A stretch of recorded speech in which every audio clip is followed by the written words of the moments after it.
सभी सांसदों से, चाहे इस सदन में हो या उस सदन में हो, जो आज है वो शायद भविष्य में आने वाले हो, मैं उनसे जरूर कहूंगा कि ये जो माननीय सांसद होते हैं, किसी भी दल के क्यों न हो, लेकिन जिस प्रकार से उन्होंने अपने जीवन को कंडक्ट किया होता है, जिस प्रकार की प्रतिभा के दर्शन उन्होंने अपने कार्यकाल में कराए होते हैं, उसका हमने एक गाइडिंग लाइट के रूप में सीखने के लिए प्रयास करना चाहिए।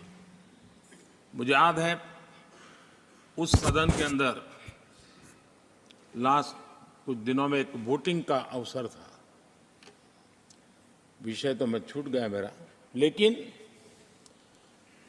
पता था कि विजय ट्रेजरी बैंक की होने वाली है। अंतर भी बहुत था, लेकिन doctor Manmohan Singh ji wheel chair में आए, वोट किया। एक सांसद अपने दायित्व के लिए कितना सजग है उसका वो उदाहरण, वो प्रेरक उदाहरण था। इतना ही नहीं, मैं देख रहा था कभी कमेटी के चुनाव हुए, कमेटी मेंबर्स के, वो व्हील चेयर में वोट देने आए। सवाल ये नहीं है कि वो किसको ताकत देने के लिए आए थे, मैं मानता हूं वो लोकतंत्र को ताकत देने आए थे।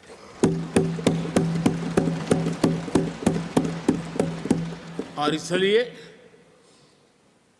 आज विशेष रूप से मैं उनके दीर्घायु के लिए हम सब की तरफ से प्रार्थना करता हूं, वे निरंतर हमारा मार्गदर्शन करते रहें, हमें प्रेरणा देते रहे। आदरणीय सभापति जी, जो हमारे साथी नए दायित्व की ओर आगे बढ़ रहे हैं, इस सीमित विस्तार से एक बड़े विस्तार की तरफ जा रहे हैं, राज्यसभा से निकल करके जनसभा में जा रहे हैं, तो मैं मानता हूं उनका साथ, यहां का अनुभव, इतने बड़े मंच पर जा रहे हैं, तब देश के लिए एक बहुत बड़ी पूंजी बनकर के निकलेगा।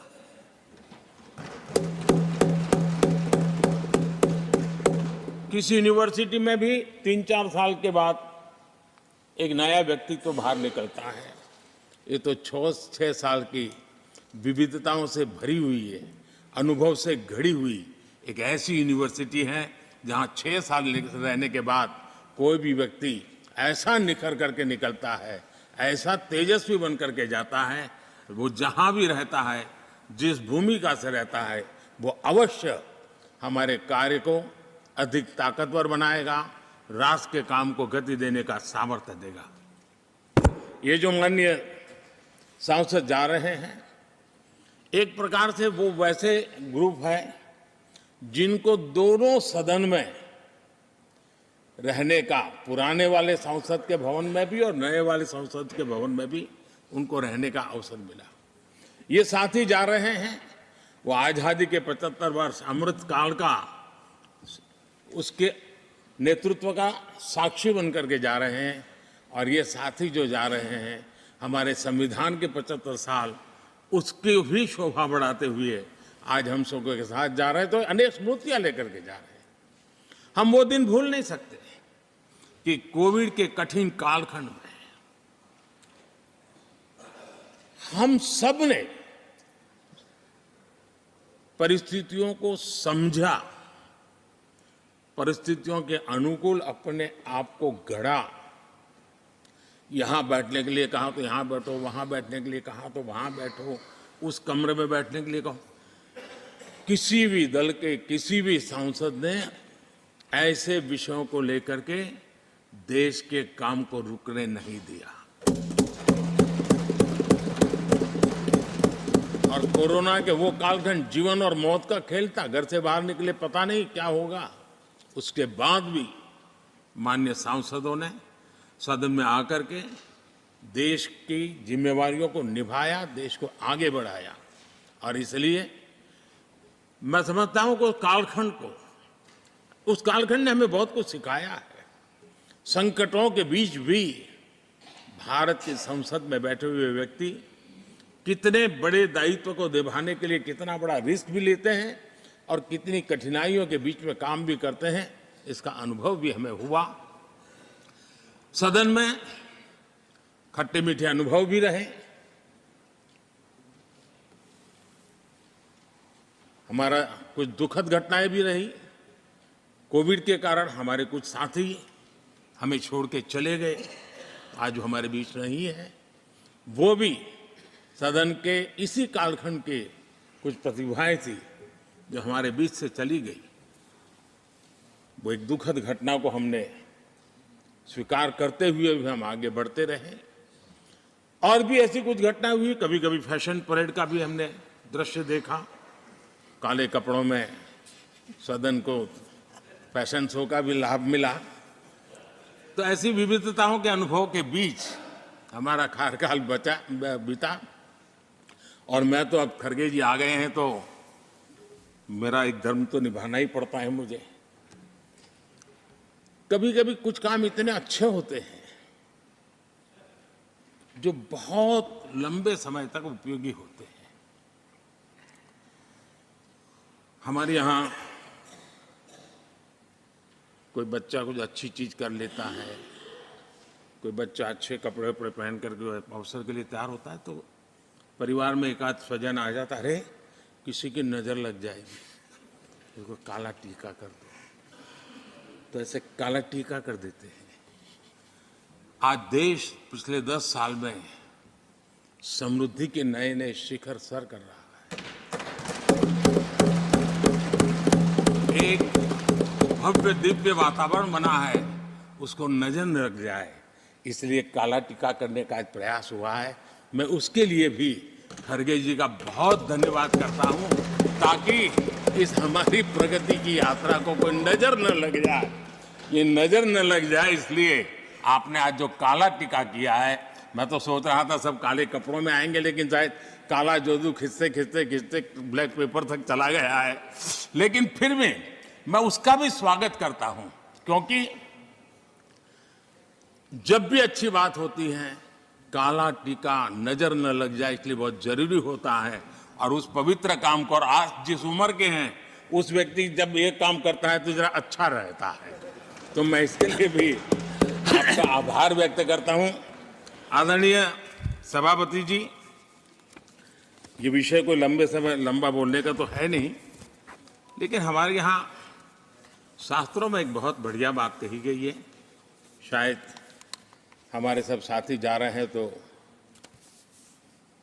जो कमी भी हमें महसूस होगी उनकी, क्योंकि उनके विचारों का लाभ जो आ जाएंगे वापिस वो तो और तेज तरार होकर के आएंगे।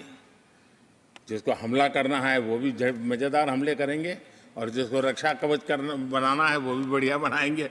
वो अपना काम चलता रहेगा। हमारे यहाँ शास्त्रों में कहा गया है, गुणा गुणज्ञेषु गुणा भवन्ति, गुणा गुणज्ञेषु गुणा भवन्ति, ते निर्गुणम प्राप्य भवन्ति दोषाः, ते निर्गुणम प्राप्य भवन्ति दोषाः। आस्वाद्य तोया प्रवहन्ति नद्य, समुद्र मासादय भवन्तय पेया। उसका मतलब है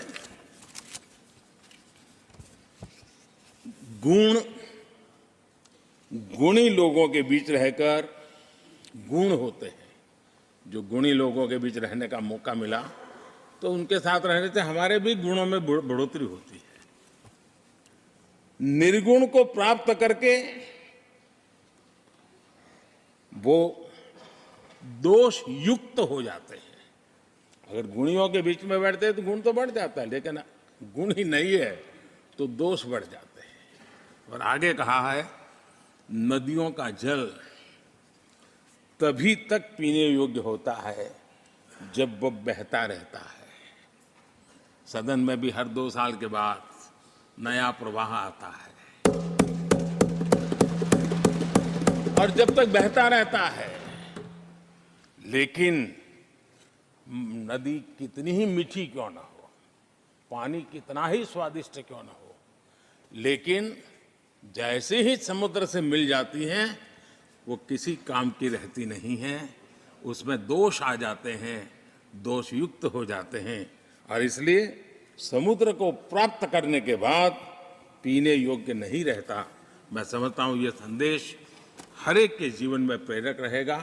इसी भावना के साथ जो साथी समाज जीवन के एक बहुत बड़े फलक पर जा रहे हैं, इस जीवंत यूनिवर्सिटी से अनुभव प्राप्त करके जा रहे हैं, उनका मार्गदर्शन, उनका कर्तृत्व राष्ट्र के काम आएगा, नई पीढ़ी को प्रेरणा देता रहेगा। मैं सभी साथियों को हृदय से अनेक अनेक शुभकामनाएं देता हूं। बहुत बहुत धन्यवाद।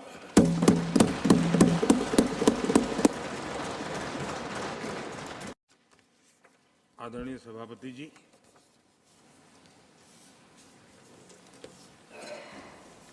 हर 2 वर्ष के बाद इस सदन में इस प्रकार का प्रसंग आता है, लेकिन ये सदन निरंतरता का प्रतीक है।